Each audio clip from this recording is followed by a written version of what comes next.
we're going to study about the features of a federal government. जैसे हम पहले discuss कर रहे थे कि federalism is basically division of powers between state and the central government by the constitution. So that is not the only feature of the constitution. That's not क्या हुआ? Okay, cut words कुछ कोई आ रहा है.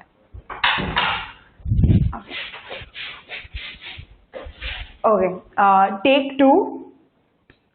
So now students, we are going to study about the features of a federal government. जैसे हम पहले discuss कर रहे थे कि एक फेडरल गवर्नमेंट में डिविजन ऑफ पावर्स होती है केंद्रीय सरकार और राज्य सरकार के बीच में. So that is not the only feature of a federal government. There are more features of a federation. So these 4, ये 4 features होते हैं एक फेडरल गवर्नमेंट के. So first of all जो हमने पहले पढ़ा है कि division of powers, that means there are 2 sets of polities. So there is division of powers between the center and the state, between this राष्ट्र जो केंद्रीय सरकार and राज्य सरकार, इन दोनों के बीच में powers divided होती हैं. Now ये powers divided कैसे होती हैं? Now इसमें ये किस प्रकार से डिवाइड होती है? इस प्रकार से कि जो national subjects of national importance, जो सब्जेक्ट जो ऐसी चीजें जिन पे सिर्फ कानून सिर्फ सेंट्रल गवर्नमेंट को बनाना चाहिए, जो पूरे राष्ट्र के इंटरेस्ट में है, वो सारे सब्जेक्ट्स नेशनल गवर्नमेंट के अंदर आते हैं. जैसे कि डिफेंस, जैसे कि टेररिज्म, जैसे कि all these like defense and boundaries and like international relations, ये सारी चीजें नेशनल इम्पोर्टेंस की चीजें होती हैं जो केंद्र सरकार ही देख सकती है. जो राज्य सरकार का उसमें भाग लेना ज्यादा अप्रोप्रिएट नहीं होता. So all these subjects like defence, peace, international relations, diplomacy, ये सारे सब्जेक्ट्स जो नेशनल इम्पोर्टेंस के सब्जेक्ट्स हैं, वो नेशनल गवर्नमेंट ही उन चीजों पे लॉज बना सकती है. अब जो सब्जेक्ट्स हैं जो रीजनल इम्पोर्टेंस के हैं, जो हम एक राज्य में जो चीजें हो रही हैं, जैसे कि for example education, health care, ये सारे सब्जेक्ट्स जिन पे लॉज बनने चाहिए, वो सारे लॉज स्टेट गवर्नमेंट्स के अंडर आते हैं. जो रीजनल इंपॉर्टेंस के जो भी सब्जेक्ट्स हैं, वो स्टेट गवर्नमेंट उन पे लॉज बनाती है. इसका मतलब सिर्फ इन दोनों ये subject these subjects actually mean that there is a 3 lists. Basically there are 3 lists of subjects. One is the union list, one is the state list and one is the concurrent list. तो जो union list है उसमें सिर्फ national government laws बना सकती है. जो state list है उसमें सिर्फ रीजनल गवर्नमेंट या स्टेट गवर्नमेंट लॉज बना सकती हैं. और जो कॉन्करेंट लिस्ट है उसमें दोनों नेशनल गवर्नमेंट और स्टेट गवर्नमेंट लॉज बना सकती हैं. Now the union list, state list and the concurrent list is a feature of Indian Federation, but these features are of federalism as in general, because ये सिर्फ India के बारे में नहीं बात करते, ये सारे federation, these are the features of a federal government, not the Indian federal government. जो स्टेट लिस्ट, यूनियन लिस्ट और कॉन्करेंट लिस्ट का कॉन्सेप्ट है, वो आगे भी जाके हम इंडियन फेडरेशन से रिलेशन में पढ़ेंगे. So now we understood कि जो नेशनल इम्पोर्टेंस के सब्जेक्ट्स हैं वो नेशनल गवर्नमेंट के लॉ के परव्यू में आते हैं. जो रीजनल का इम्पोर्टेंस के सब्जेक्ट्स हैं वो स्टेट गवर्नमेंट के परव्यू में आते हैं. Now the second feature, there are 2 sets of identities. One is the national identity and as well as a local identity. इसका मतलब ये है कि हम अगर एक फेडरेशन में जी रहे हैं या हम एक फेडरेशन के अंदर जी रहे हैं, तो हमारी एक नेशनल आइडेंटिटी होगी. फॉर एग्जांपल अगर हम भारत से आए हैं तो हमारी आइडेंटिटी है भारतीय, कि मैं एक भारतीय नारी हूँ, हम एक भारतीय संस्कृति के लोग हैं. So that give that kind of national identity. जो हम अपने आप को इंडियन बुलाते हैं, that is the national identity that a federation is giving us. जो being an Indian is my national identity. Now being an Indian, this gives me a sense of national unity. तो इस मामले में and that is not the only identity a federation gives us. एक local identity भी मिलती है। Suppose अगर मैं पंजाब से हूँ तो मैं पंजाबी हूँ, या अगर मैं बंगाल से हूँ तो मैं बंगाली हूँ। So that kind of so this federation, because we have different states, we have a lot of states, we have a lot of regions within our country, so we will have a national identity that is of an Indian and a local identity as well, that is of a Punjabi, Bengali, Kashmiri, all these states, जहाँ से region, जिन region से हम आए हैं वो हमें अपनी local identity देते हैं।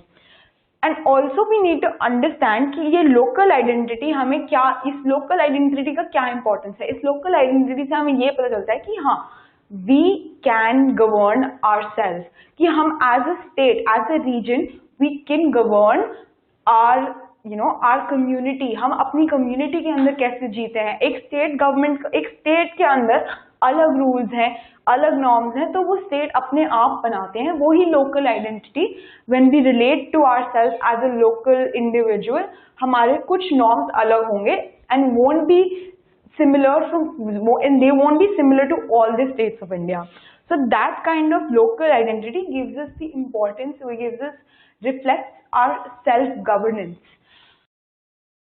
Now, अब हमें ये जानना बहुत जरूरी है कि दोनों नेशनल गवर्नमेंट और स्टेट गवर्नमेंट्स के पास अल्टीमेट पावर नहीं होती। ऐसा अगर डिवीजन ऑफ पावर्स है नेशनल गवर्नमेंट और नेशनल गवर्नमेंट और स्टेट गवर्नमेंट्स के बीच में, जो डिवीजन ऑफ पावर्स हो गई है कॉन्स्टिट्यूशन के अंदर, इसका मतलब ये नहीं है कि उनके पास अनलिमिटेड पावर्स है। इसका मतलब ये नहीं है कि स्टेट गवर्नमेंट कुछ भी कर सकती है और नेशनल गवर्नमेंट कुछ भी कर सकती है।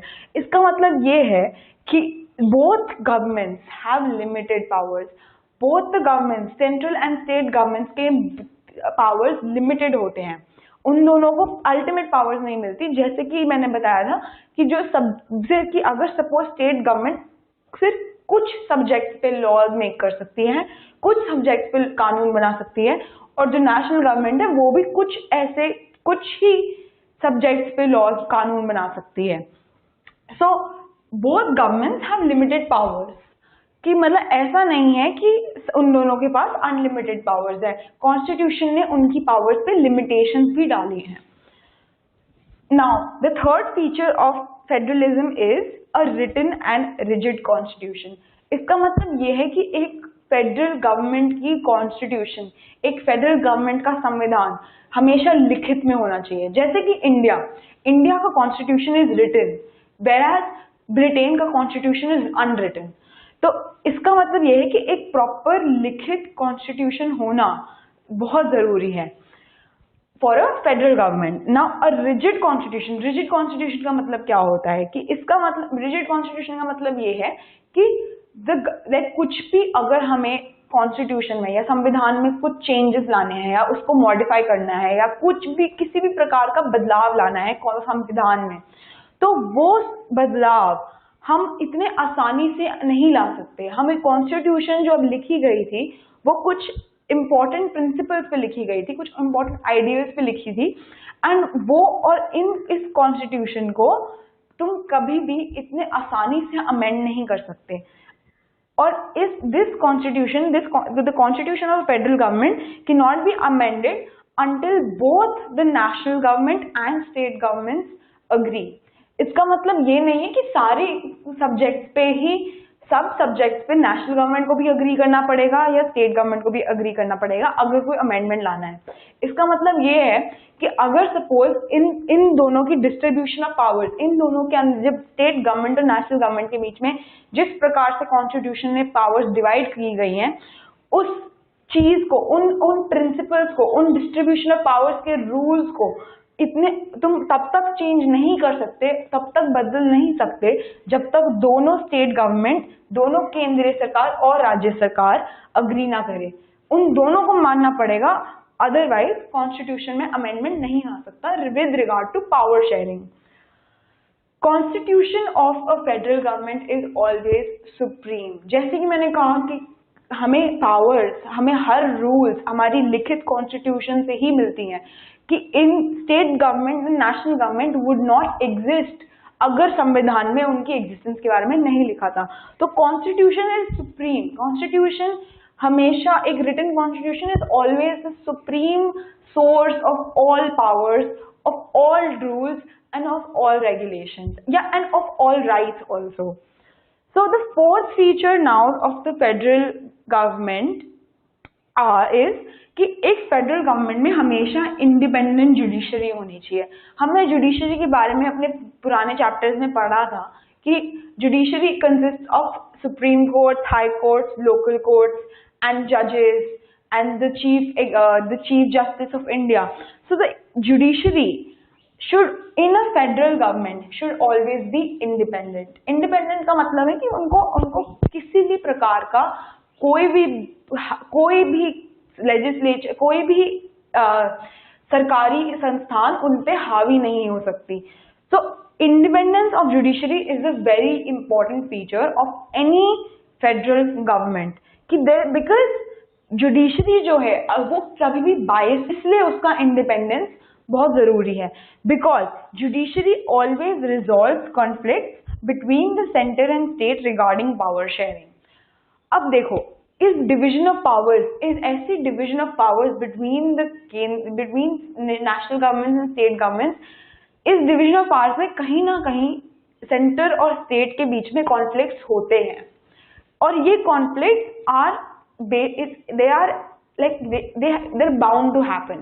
कि national government and state governments would always disagree regarding some aspect of power sharing given within the constitution. So judiciary का काम क्या है? Judiciary in conflict, इन झगड़ों को resolve करती है. वो इन सेंटर और स्टेट के बीच में जब भी किसी मामले में किसी बात का विवाद हो जाए पावर शेयरिंग के सब्जेक्ट पे, तो जुडिशरी, द जजेस, the supreme court of India would actually resolve those conflicts. Centre और स्टेट गवर्नमेंट्स के बीच में हमेशा रेजोल्यूशन जो होता है वो हमेशा जुडिशरी ही करती है. Now all the disputes between center and state will be decided ultimately by judiciary. And ये कैसे जुडिशरी में क्या होता है? जुडिशरी में हम फॉर एग्जाम्पल एक इंडिपेंडेंट सुप्रीम कोर्ट होता है. मोस्टली हर कंट्री में इंडिपेंडेंट सुप्रीम कोर्ट होता है जो which acts as a guardian of the constitution. वो कॉन्स्टिट्यूशन का रखवाला समझ लो इसको, कि वो हमेशा कॉन्स्टिट्यूशन को किसी भी प्रकार से इंटरप्रेट करके ये बता सकता है कि कहाँ कौन गलत है. So all these judges of Supreme Court, when they rule, when they are giving their verdicts regarding any dispute between the center and the state, it will be their supreme decision because they are the guardians of the constitution. They can declare any aspect of the constitution as null and void. So they are the best judges of, how to resolve conflicts between people. Now that all these four features are very important in a federal government. One was division of powers, जो हमने पहले भी किया था कि national importance के subjects national government के अंदर होंगे, regional importance के subjects state governments के अंदर होंगे. And the second point was that there will be two sets of identity. हमारी national identity of an Indian, for example, and a local identity of any region or state. Then we study about the written and rigid constitution, कि मतलब constitution हमेशा लिखित होना चाहिए, वो इतनी आसानी से amend नहीं हो सकता and वो हमेशा supreme रहेगा. Then the fourth one कि एक independent judiciary होती है जो resolve करती है all these disputes between the center and the state regarding distribution of powers.